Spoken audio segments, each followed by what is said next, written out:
Well, Trinity Grace, I have an important announcement for you today. 2 evenings ago, I dreamed that Willie Nelson was going to be with us this Sunday to lead us in worship. And he was going to begin with "This Land Is Your Land." Is it prophetic? I guess we'll have to wait and see. In all seriousness, as we approach this Sunday, it has been a difficult season in our congregation and in our community the past several weeks.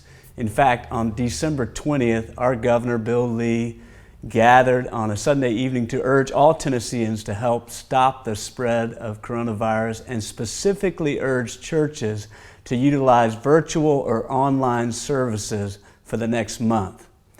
Now, I want to tell you how we are processing this recommendation. It's not a mandate, but how we're processing this recommendation and why we intend to resume in-person meetings this Sunday. A couple of priorities emerge for us. One is we want to protect the safety of our members, our congregation. We also want to be subject to the governing authorities, as Romans 13 says, as far as we possibly can. It doesn't go against our conscience or against the Scriptures. We also want to obey God's command to gather together.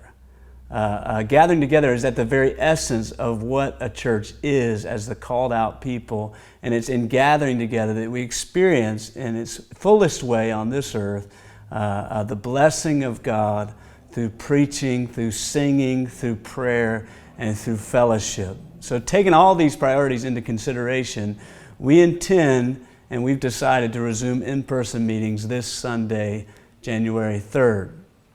That said, we want to do so wisely and not unnecessarily increase the spread of coronavirus in our community or in our congregation.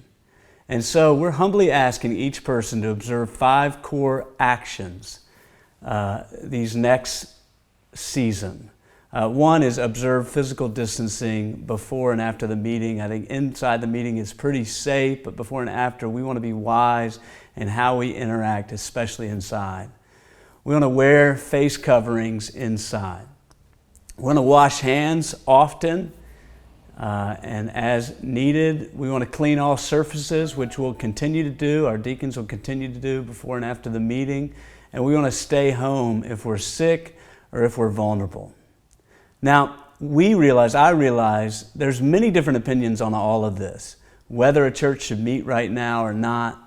Our community is divided on that. Whether to wear masks or not, our community is divided on that as well. Wherever you land, and I know this is a difficult issue, I want to encourage you to attend and take up these actions as a way of considering the interests of others.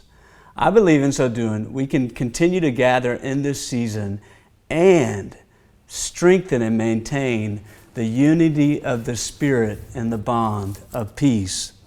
Ephesians 4 exhorts us in this way: walk in a manner worthy of the calling to which you've been called, with all humility and gentleness, with patience, bearing with one another in love, eager to maintain the unity of the Spirit in the bond of peace. I think in so doing, we maintain and we uphold something better than our individual preference or opinion.